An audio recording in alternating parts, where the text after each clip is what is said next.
Halo, selamat sore. Berjumpa lagi bersama saya Jimna Siombing di podcast 98. Hari ini saya ngopi di Bilangan Kayu Putih di Kopi Sambuan. Tentunya ngopi ini bukan berarti godain teman-teman yang lagi puasa ya. Tapi enggak deh. Oke, sore hari ini saya ingin membahas tentang adanya gerakan dari sekelompok masyarakat, entah masyarakat, entah individu, yang mengusung tema Indonesia Menyala.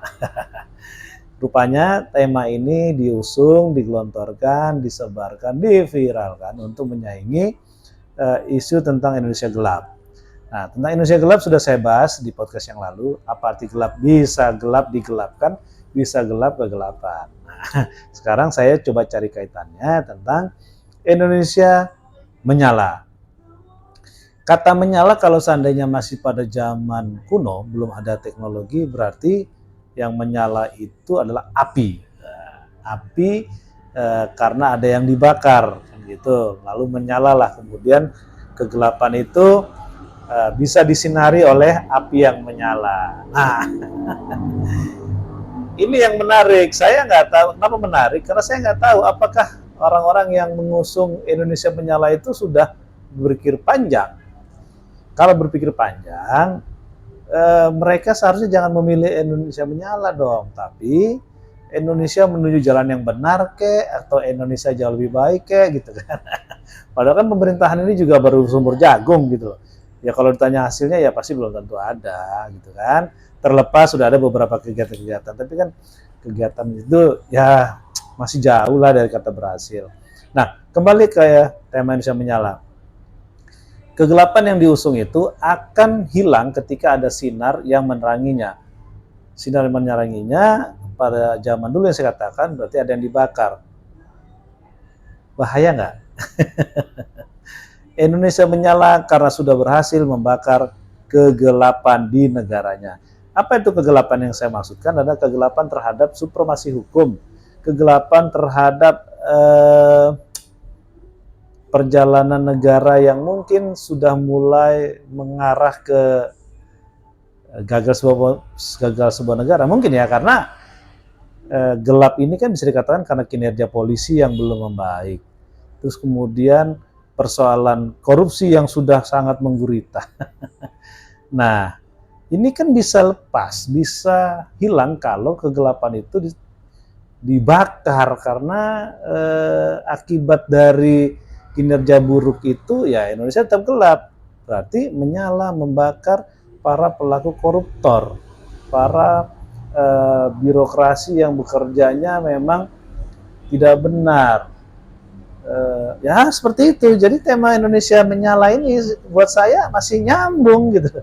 Artinya ada sekelompok masyarakat yang menunggu gerakan Indonesia Gelap ini dan siap menyalakan api untuk membakar para penjahat di negara ini, penjahat itu satu tema. Lalu menyala berarti bisa juga menyalakan sebuah api untuk menerangi para koruptor pada zaman dulu, bukan zaman sekarang, bukan rejim sekarang, pada zaman rejim yang lalu, bahkan yang lalu juga di zaman PSBY atau zaman yang lalu juga lebih lama lagi yang sembunyi-sembunyi atau disembunyikan atau tidak terdeteksi, akhirnya karena apinya menyalanya begitu besar, tempat persembunyiannya mereka akhirnya bisa dilihat oleh masyarakat.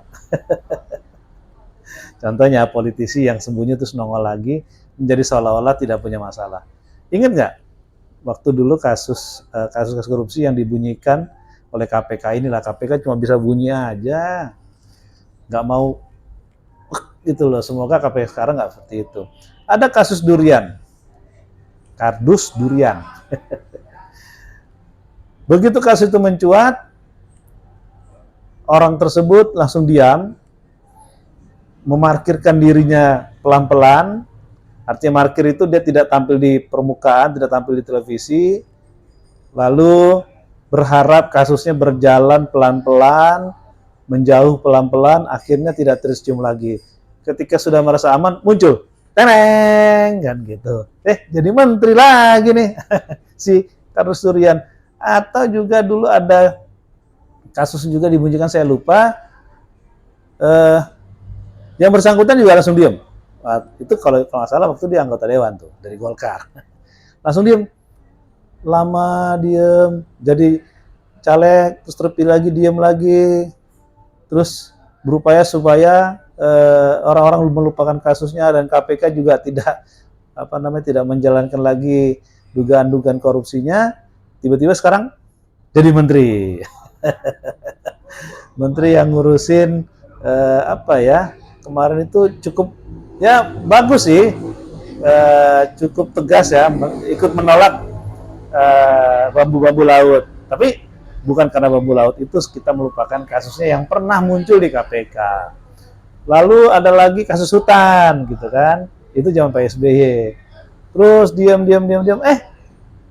jadi menteri di zamannya Mulyono, sekarang jadi menteri lagi. Aduh, nah, yang saya katakan bahwa menyala api ini bisa juga membakar orang-orang yang menyembunyikan dirinya dari kasus-kasus yang ada kasus pidananya, ya korupsi lah kan gitu. Atau juga menyalakan kembali yang gelap seperti kasus Firly yang coba digelapkan, kemudian Harun Masiku yang masih disembunyikan, atau juga yang lebih lama lagi tuh kasus BLBI yang kontroversial. Lalu pada zaman soal waktu itu ada anak-anak sekolah itu di rumah sekolah ya, ruang guru di zaman Menteri Nadiem juga ada indikasi korupsi, banyak lah. Pokoknya kalau bicara korupsi di Republik ini, aduh, udah bukan menggurita lagi, tapi sudah menjadi sudah jadi kronis, udah jadi stadium. Kalau ya, kanker itu ada stadium 4, kalau ini stadium 4 kuadrat untuk korupsi di Indonesia. Tapi menariknya, ya, saya setuju kalau tema isu Indonesia menyala itu dikaitkan dengan Indonesia gelap lalu menjadi terang karena ada api yang menyala membakar kegelapan tersebut, di mana kegelapan tersebut diciptakan oleh para koruptor yang luar biasa rakusnya. Nah, untuk teman-teman yang mengusung Indonesia menyala, silahkan menyalakan apinya agar api itu menjalar dan membakar para pelaku koruptor yang bersembunyi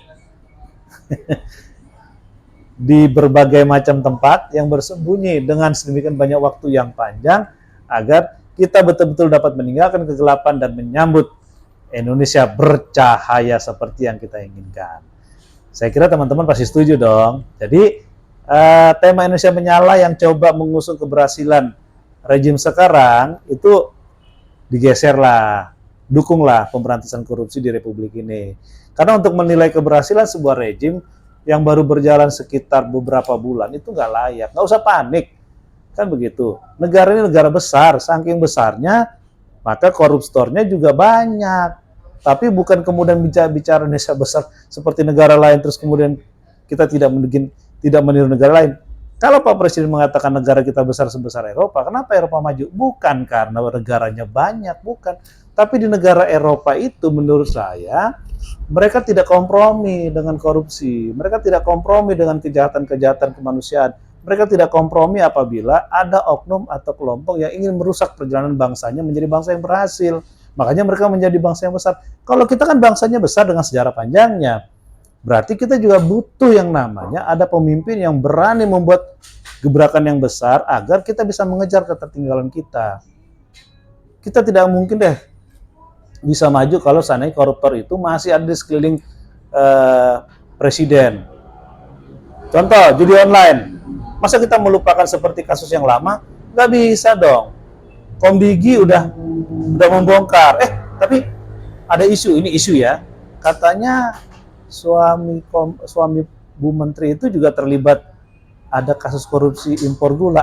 Tapi ini isu. Semoga ini tidak terjadi. Tapi kalaupun isu, tapi kalau ini pun benar-benar terbukti, ya monggo, Ibu Menteri jangan coba melindungi suaminya, kan gitu. Tapi kalau kembali kepada kasus korupsi judol, ya bisa juga sih, itu jadi tawar-menawar supaya ya kasus suami bisa dilupakan. Nah, kalau itu yang terjadi, yang buruk namanya adalah presiden.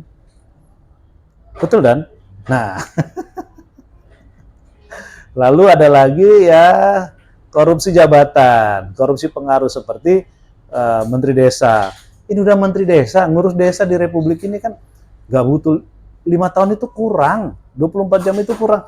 Lah kok bisa sih masih cawe-cawe buat bininya jadi apa namanya jadi pemimpin daerah di kabupaten, kurang ya jabatan suami, jabatan menteri desa itu. Seharusnya jadi ibu menteri, ibu desa yang baik lah, nggak usah rakus lah berkuasa. Udah gitu ketahuan terus di MK kalah. Kalahnya kenapa? Karena suaminya yang menteri desa itu menggunakan pengaruhnya untuk memenangkan. Itu kan korupsi, korupsi jabatan. Jangan-jangan ada uang juga terlibat di situ. Lalu korupsi apa lagi? Oh, ya ini korupsi dunia pendidikan. Yang namanya Menteri Bahlil tuh, yang kalau pidato di partainya atau dimanapun selalu melakukan pidato-pidato stand up comedy, ya kan? Jadi kalau sekarang, Ketua Umum Golkar sekarang itu kalau pidato, buat saya itu stand up comedy. Bukan pidato penyampaian visi politik partainya. Padahal dari dulu yang saya ikuti, setiap ketua umum partai, khusus Golkar ya, kalau pidato dalam satu kesempatan itu ada visi partainya, ada tujuan yang mau diarahkan oleh partainya. Kalau sekarang mah enggak, isinya cuma apa stand up comedy segala macam. Tapi kita nggak bahas stand up comedy, artinya ada korupsi pengaruh, mempengaruhi agar mendapatkan gelar bodong. Itu korupsi, dan itu pidana. Kalau soal ijazah bodong bukan hanya Ketum Golkar ya, ada juga tuh utusan presiden di bidang anak muda gitu kan. Nggak tahu anak muda mana yang sudah ditemukan sama dia. Itu korupsi, tapi banyak sekali lah. Tapi yang saya mau katakan, Indonesia gelap ini akan menerangi di mana para pelaku koruptor, para penjahat-penjahat itu berada. Oleh karena itu jangan kita adu-adu antara tema Indonesia gelap dengan Indonesia menyala. Itu akan berjalan beriringan agar Indonesia tidak gagal menjadi sebuah negara. Ini dulu pesan dari saya, Jim Lomen Xiaombing di podcast Visi 98. Terima kasih.